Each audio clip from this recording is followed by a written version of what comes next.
Assalamualaikum warahmatullahi wabarakatuh. Sebelumnya terima kasih kepada partisipan yang sudah bergabung di malam ini. Sebelumnya, perkenalkan nama saya Syakira Nanda Hirunisa dengan NPM 221000005. Di sini saya akan menjelaskan tentang antropologi kebudayaan.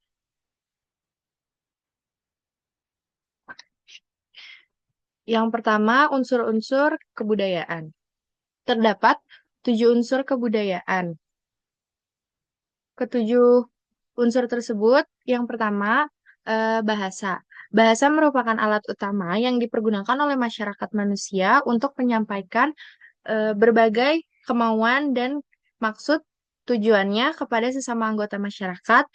Bahasa yang diucapkan dengan vokal dan konsonan memiliki tata aturan dalam suatu kebudayaan. Contoh dari bahasa itu ada aksara Sunda dan aksara Jawa yang memiliki ciri khasnya masing-masing. Yang kedua ada sistem pengetahuan. Ilmu pengetahuan atau sistem pengetahuan adalah segala sesuatu yang menjadi pengetahuan masyarakat yang dikembangkan dari hasil belajar dalam pengalaman hidup mereka untuk memenuhi kebutuhan hidupnya. Pengetahuan yang demikian akan menuntun mereka untuk membuat suatu pedoman berupa nilai-nilai adat istiadat yang memandu sebagai pola untuk mengolah dan memperlakukan alam lingkungan sekitar. Contohnya, pengetahuan astronomi tradisional dahulu digunakan oleh pelaut dalam menuntun arah pelayaran. Yang ketiga ada organisasial. Organisasial berupa sistem kekerabatan dan organisasial merupakan usaha antropologi untuk memahami bagaimana manusia membentuk masyarakat melalui berbagai kelompok sosial. Tiap kelompok masyarakat kehidupannya diatur oleh adat istiadat dan aturan-aturan mengenai berbagai macam kesatuan di dalam lingkungan di mana dia hidup dan bergaul dari hari ke hari. Contohnya sistem kasta yang masih digunakan dalam beberapa kebudayaan.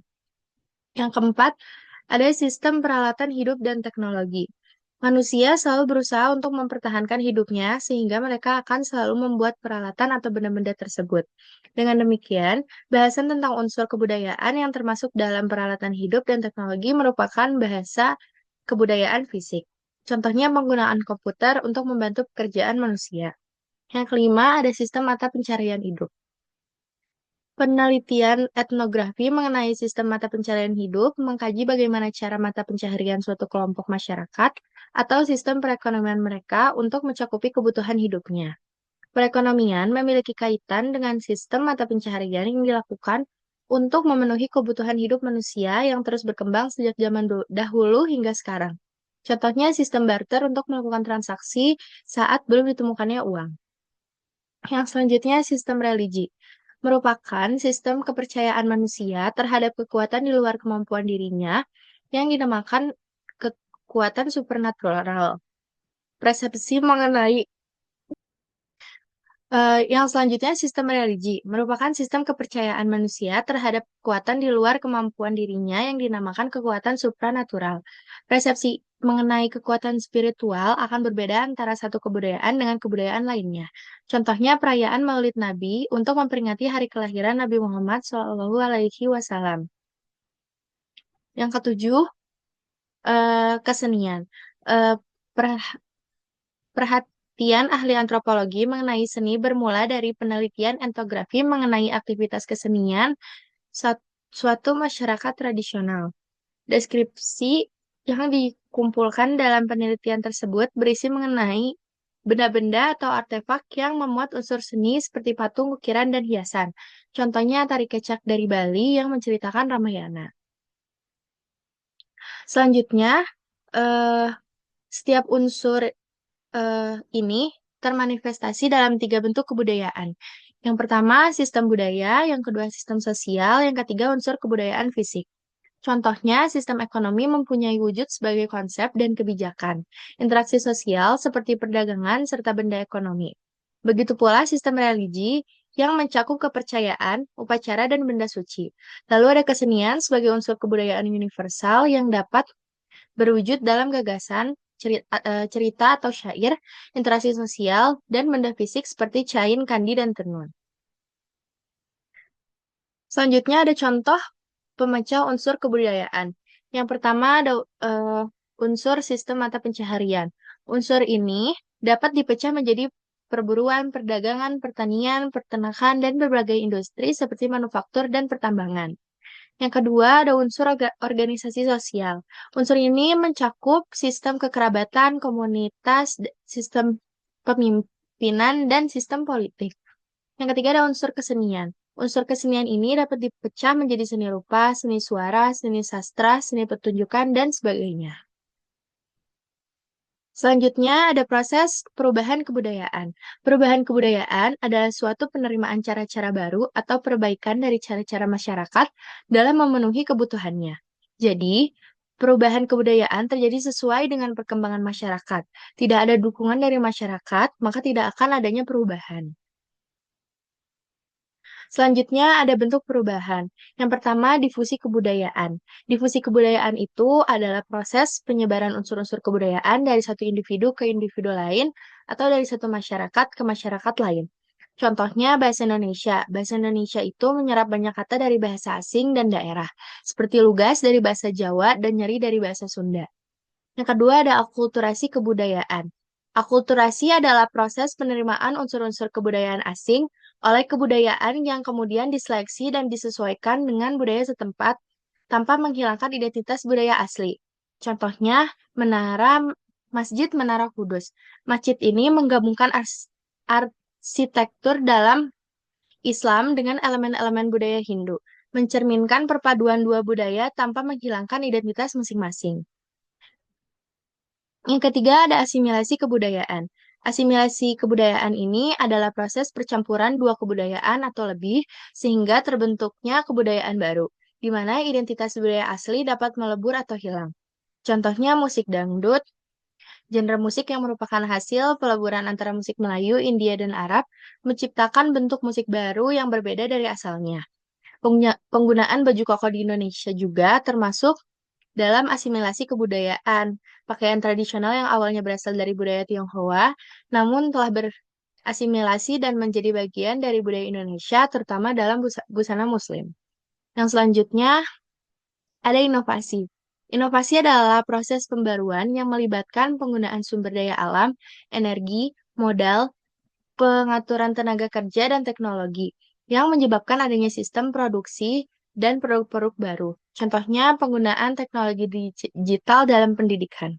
Penerapan teknologi digital seperti e-learning dan platform pendidikan online telah mengubah metode pembelajaran tradisional dan menciptakan sistem pendidikan yang lebih fleksibel dan aksesibel.